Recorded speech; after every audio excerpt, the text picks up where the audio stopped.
And all we are getting here is nothing else but a very vicious attempt to stifle any voice that is going to stop the path of trying to illegally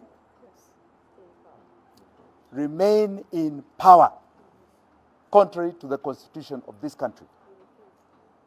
And we want to tell the current head of state, you shall not succeed. You shall not succeed in muffling the voice of the people and giving the people the voice that they want to speak for them on the ballot. You will not succeed. You will not succeed.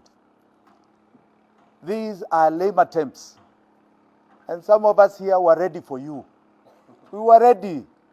We knew these things were going to come. So we are ready for you. Na muna bahati mbaya. Kwa sababu tunajua sheria ya Kenya, and we were ready for you. You can throw what you want, but we are ready for you. And you shall be defeated even here. Hakuna mahali ambao umeshinda sisi. You have been at it for the longest period, na umeshindwa, na hata hapa utashindwa. Utashindwa. The voice of the people is now beginning to be heard in large numbers. The people you are seeing standing with me here began individual contests and individual conquests. You know, I'm not a newcomer to this presidential race, as all of you know. It's my third time now seeking to be in the ballot.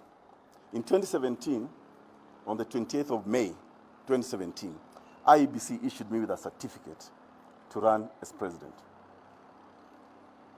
Last Sunday, IEBC denied me that certificate on the excuse that my degree certificate is not certified. Isn't that laughable? So I think we are dealing with an institution here that, first of all, is clearing the wrong candidates just because they do not want alternative voices like Wills has said. I'll give you an example.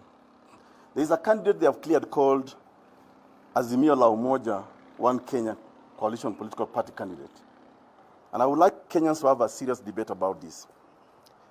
A political party that is fully registered in Kenya must have at least 24,000 registered voters.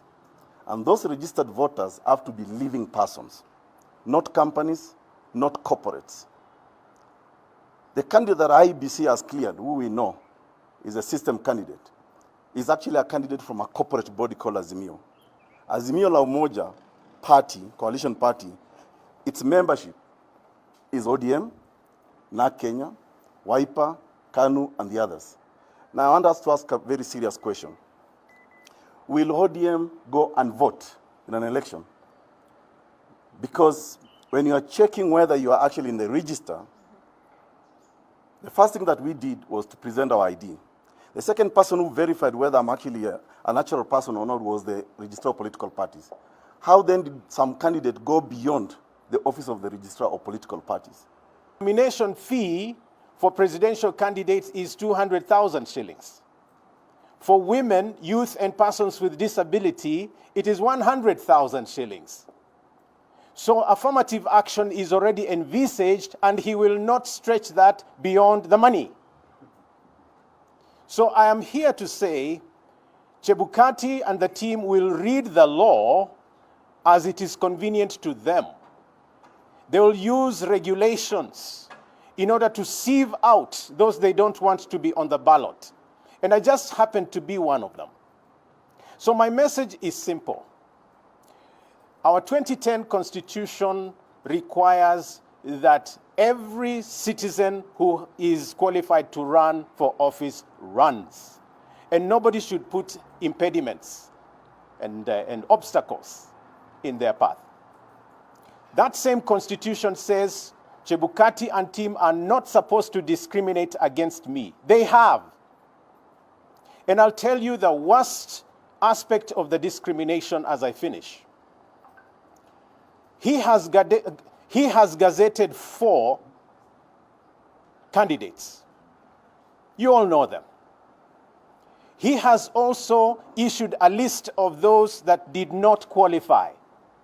Now, Kenyans, are you aware that I don't appear in the list of those who are passed as the 4, and I don't even appear in the list of those who are disqualified?